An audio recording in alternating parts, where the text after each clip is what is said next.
projeto âncora tem 20 anos. A gente acha importante preparar essa criança para o que vem no século XXI, né? Que a gente não sabe direito o que vem aí pela frente. Então é muito mais importante aprender a aprender.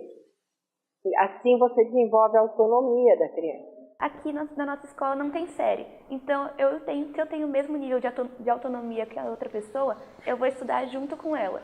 Pode ser uma pessoa de 7 anos ou pode ser uma pessoa de 15. Então, se eu tenho o mesmo interesse que ela de projeto, a gente vai fazer um projeto junto. Gente, muito da hora.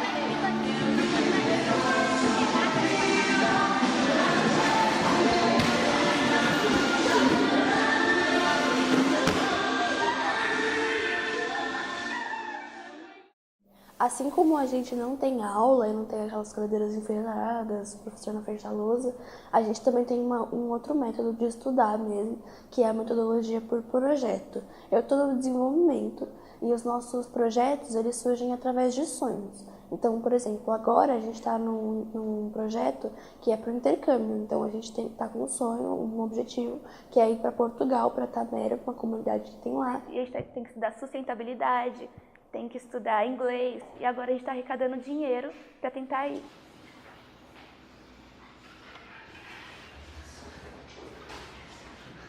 Cada pessoa tem um roteiro de estudo, e nesse roteiro de estudo tem o que você tem, as coisas que você tem que cumprir. E nessas coisas você vai estudando, pelo computador, ou por alguma conversa com outra pessoa, e aí você tem a tutoria.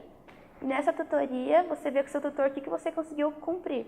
A gente tenta colocar as atividades curriculares dentro do roteiro, mas não que tem uma parte para história, uma parte para geografia. As coisas que a gente estuda dentro do projeto já entra em história, geografia, matemática. Mas a gente precisa entender o que a gente precisa estudar também, então é isso. Por exemplo, eu não gosto de matemática, mas eu sei que eu preciso estudar matemática, eu sei que eu preciso daquilo para alguma coisa. E eu vou estudar, sabe? Então, numa escola, eu era obrigada a estudar muita coisa que eu não gostava, eu não entendia nem o porquê. E aqui eu entendo por que eu preciso estudar, aquela necessidade que eu tenho disso. As crianças estão aqui um dia inteiro. Nesse dia inteiro, eles têm muitas atividades diferenciadas, cada um com atividades diferenciadas, oficinas, grupos de responsabilidades e o próprio roteiro de estudos.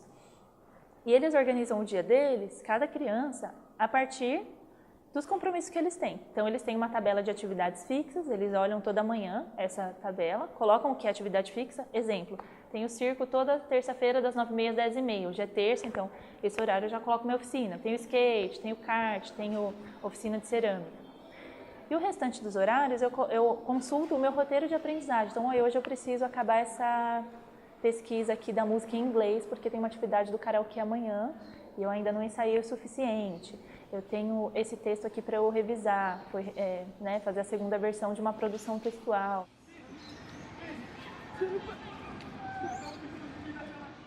Os grupos de responsabilidade, eles surgem das necessidades da escola e as crianças se inscrevem de acordo com o interesse delas e elas podem também ir mudando ao longo do tempo porque são experiências diferentes.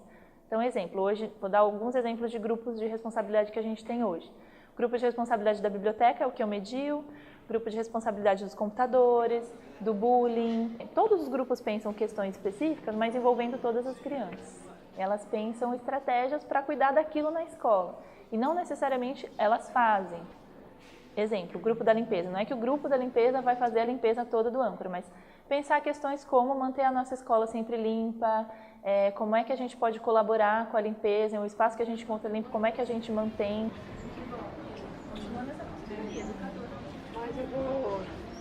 Nós temos apoio de um grupo de pessoas, cerca de 50, 60 apoiadores, entre pessoas físicas e jurídicas, que mensalmente contribuem. Então, você consegue usar de alguns recursos, como, por exemplo, o direcionamento do imposto de renda de pessoas físicas e jurídicas. Parte do imposto de renda dessas pessoas pode ser direcionado para as ONGs através do Fundo da Criança e do Adolescente. E nota fiscal paulista, a gente capta nota fiscal paulista também. E a gente está atrás, estamos atrás de editais, concursos.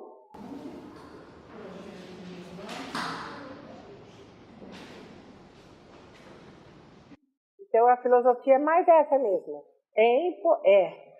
Deixar a criança com poder, autônoma, de fato.